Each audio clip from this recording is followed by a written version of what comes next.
Bonjour à tous et bienvenue dans votre JT. Dans l'actualité cette semaine, la saison des migrations d'amphibiens a débuté aux environs de début mars, direction l'étang d'Ursine pour en apprendre un peu plus sur ce phénomène. C'est une discipline complexe et qui demande beaucoup de rigueur que nous vous présentons cette semaine, l'origami, lors d'un atelier au collège Saint-Exupéry. Il est artiste peintre et anciennement acteur dans son pays natal, l'Afghanistan. Vélizy TV fait la rencontre de Nour Azizi dans son appartement vélisien. Depuis début mars, la saison des migrations d'amphibiens a débuté autour de l'étang d'Ursine. Un environnement parfois hostile pour les crapauds et grenouilles qui évoluent autour du point d'eau. Cyril Lagneau est le président de l'association de protection de l'environnement Ursine Nature. Avec le départ des migrations d'amphibiens, il faut surveiller la zone pour sécuriser au maximum les déplacements de ces petits batraciens. Donc à cette période-là, lorsque les conditions climatiques s'y prêtent et que les nuits sont à peu près à 10 degrés, il ne faut pas qu'il y ait de vent. Quand il y a un petit peu d'humidité aussi, ça permet aux amphibiens de sortir de leur hibernation pour rejoindre le point d'eau dans lequel ils sont nés quelques années auparavant. Ah, salut Leïla, ça va? Ça va et toi? Ouais. Avec Leïla, membre de l'association, il déploie des techniques et scrute chaque recoin. Mais oui. Non, il n'y en a pas. D'accord. C'est parce qu'ils sont attirés par l'eau. Du coup, ils sont par là. C'est la municipalité qui l'a fait? Parce qu'on s'était rendu compte que les amphibiens avaient du mal à monter le trottoir. Et donc ils pouvaient rester bloqués un long moment avant de s'agglutiner les uns sur les autres et se faire la courte échelle pour passer par-dessus. Les abords de l'étang sont habités par plusieurs espèces, adaptées à la vie urbaine. Et même si beaucoup de mesures sont mises en place, avec les années ils se font de plus en plus rares et leur évolution se heurte à plusieurs contraintes. Cet étang a priori n'a jamais été vidé et pour cause c'est qu'il n'a pas de vanne mobile. Donc en fait quand il y a beaucoup trop d'eau, elle se déverse naturellement vers les conduites qui mènent à l'étang de Brigemis plus loin. Donc puis il faut savoir que dans les étangs, quand vous suivez les têtards, vous allez les voir souvent le long de la berge et au bout de quelques temps vous les retrouvez le long de la digue, du côté du déversoir. Donc si à ce moment-là il y a des pluies qui rehaussent le niveau de l'eau et qui se déversent, les têtards sont happés et disparaissent. Mais aussi le déversement des eaux des habitations et de l'étang du Trou aux Gants qui perturbe les composantes de l'eau de l'étang d'Ursine. Enfin, la circulation sur la rue Morte-Bouteille, fermée aux véhicules les week-ends et vacances scolaires, arrête certains des crapauds et grenouilles dans leur course vers l'étang. Même s'il fait encore un peu frais pour les crapauds et grenouilles pour entamer la traversée, si vous vous penchez sur les berges de l'étang, vous pourrez déjà apercevoir quelques œufs pour admirer la magie de la nature à l'œuvre.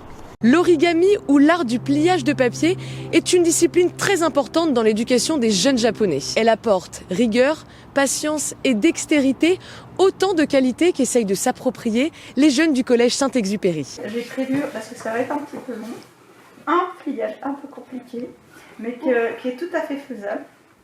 Origami pour oru, plier, et kami, papier. L'art du pliage de papier. Originaire de Chine, cet art serait apparu au Japon vers le XIIIe siècle. Il s'inspire de la nature, représente le monde qui nous entoure, le plus connu et le plus représentatif, la grue. Une discipline qui demande de la technicité. On a beaucoup de techniques à apprendre, donc j'ai fait des petites progressions. Et là maintenant, ils ont quand même une bonne petite technique depuis ces quelques mois, ce qui fait qu'on peut se lancer dans des choses un peu plus complexes. On a commencé doucement, je crois qu'on a commencé par faire un petit panier, qui est très simple et très, très joli. Ensuite, on a fait l'oiseau, qui est aussi ce que j'expliquais tout à l'heure, c'est qu'il y a des pliages de base. Et on l'utilise, par exemple, la base de l'oiseau va être utilisée pour le hibou, pour la fleur. Vous pouvez ouvrir les yeux. C'est trop beau! Et depuis le mois de décembre, avec Françoise, en plus de découvrir les techniques de base, ils façonnent de petites maisons dans des boîtes à chaussures pour imaginer la maison de leurs rêves en origami. Dans ma maison, il y a... Là, c'est un petit fauteuil, donc on peut les séparer. Donc c'était ça mon fameux lit superposé. Comme ça. Du coup, je l'aime bien ma maison parce que c'est un peu... comme j'imagine... enfin ce que j'aimerais avoir chez moi plus tard. L'atelier origami n'est pas le seul proposé au Collège Saint-Exupéry. Les collégiens peuvent également découvrir le tricot et bientôt les échecs. Il est né en Afghanistan, a grandi au Pakistan, puis est devenu une star de cinéma dans son pays de naissance.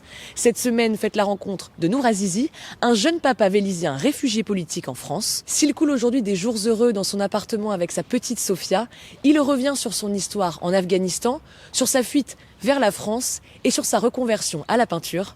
Portrait.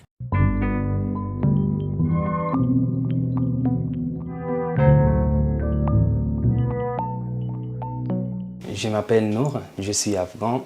Je suis né à Kaboul, capitale d'Afghanistan, en 1988. Et donc là, on est chez toi à Vélizy. Qu'est-ce que tu fais ici? Pourquoi tu es ici à Vélizy? Raconte-nous un peu. J'habite avec ma petite fille. Déjà, j'ai fait attention à ma fille.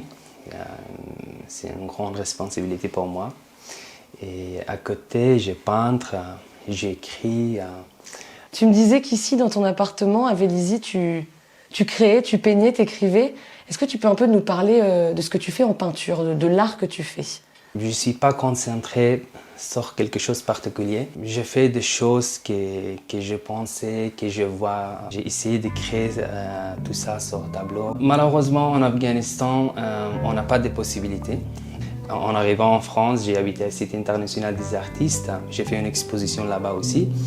Et quand je viens à Vélizy, je suis en contact avec la mairie de Vélizy et avec les médiathèques aussi. Ils sont hyper gentils, mais pour l'instant, on ne peut pas parce que, voilà, à cause du Covid. À cause du Covid. À quoi te sert la peinture et l'art aujourd'hui? J'ai beaucoup de choses à dire. Et avec la peinture, c'est beaucoup plus simple d'exprimer, de dire la vérité de ma vie, tout ce qui s'y passe, sur politique par exemple. Celui-là, il s'appelle Solitaire. J'ai fait des peintures, après j'ai lavé. Avec la l'eau chaude, j'ai enlevé plein de choses et c'est tout ce qui reste. Tu es né en Afghanistan, du coup, tu nous as dit. Tu as vécu longtemps là-bas avant de venir ici en France? Quand je suis né, un peu après, on avait le régime taliban. Mon père, il travaillait au cinéma. Il était manager de cinéma. En même temps, ma mère, elle travaillait à la ministère de l'Information et de la Culture. C'était très difficile pour nous. Et finalement, j'ai trouvé une grande production des films. C'était une production française en Afghanistan. C'était une production en même temps une école. D'accord. Par exemple, quand je suis allé là-bas, j'ai commencé à écrire, par exemple, avec un auteur indien et avec un réalisateur très connu afghan. Et petit à petit, j'ai commencé à jouer dans une série. Donc tu étais acteur et réalisateur? Acteur et réalisateur. J'ai travaillé pendant plusieurs années là-bas. Et j'ai joué dans une série policière. À la fin, j'ai joué dans une série militaire. Et tout ça, ça m'a créé des problèmes et tout ça. Le fait de jouer un rôle de commandant dans l'armée, ça t'a posé des problèmes? Exactement. Et c'est pour ça que j'ai laissé mon pays et je viens en France. J'ai décidé pour ma fille, parce que Vélizy, c'est une ville calme. Pour les enfants, il y a beaucoup de possibilités, l'école et tout ça. En même temps, on est confinés. C'était très difficile. Moi aussi, quand j'ai regardé à ma fille tout le temps, et il m'a apporté de l'énergie positive. Je suis absolument sûr qu'on va arriver. On va arriver.